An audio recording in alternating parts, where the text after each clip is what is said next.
begin by quoting the words of Leila Gifty Akita, the author of Think Great, Be Great. When we reconnect with nature, we will be restore ourselves. Now imagine, it's the year 2031.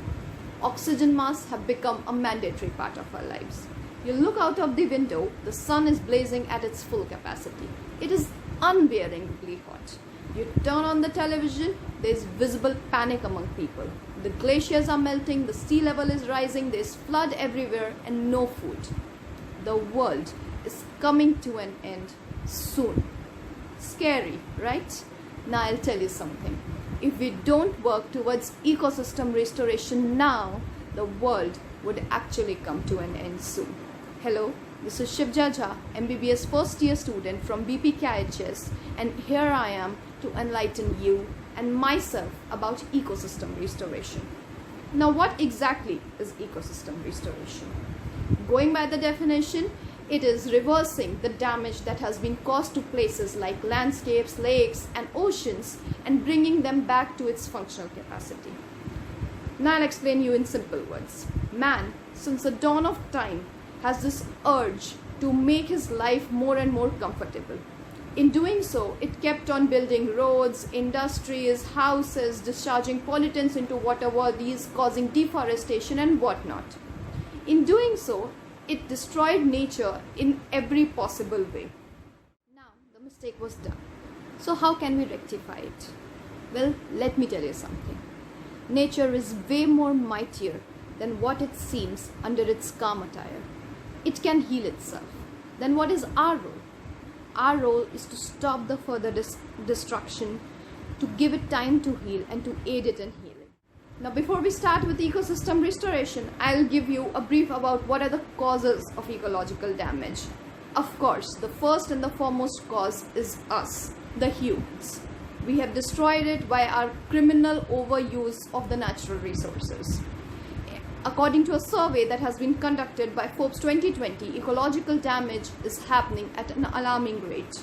It is estimated that in next 20 years, 70 to 90% of coral reefs would disappear because of the ocean salinity, acidity, and pollution.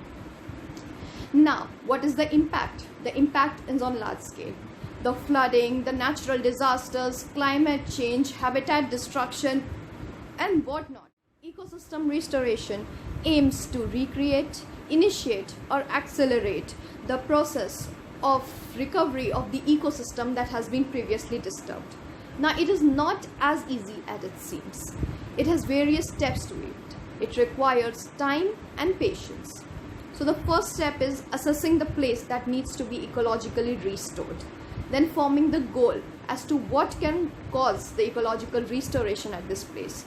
Removing the source of disturbance and planting the vegetation there are few of the steps of ecological restoration. Now I'll give you a few examples of ecological restoration that is happening. There's something known as passive restoration. Passive restoration is removing the source of disturbance and allowing the natural succession to occur on its own. That is happening in the case of deciduous forest in the eastern United States. There are other examples of ecosystem restoration as well, such as Mexican Forestry Commission has successfully restored 10 million hectares of land between the year of 2014 to 2018.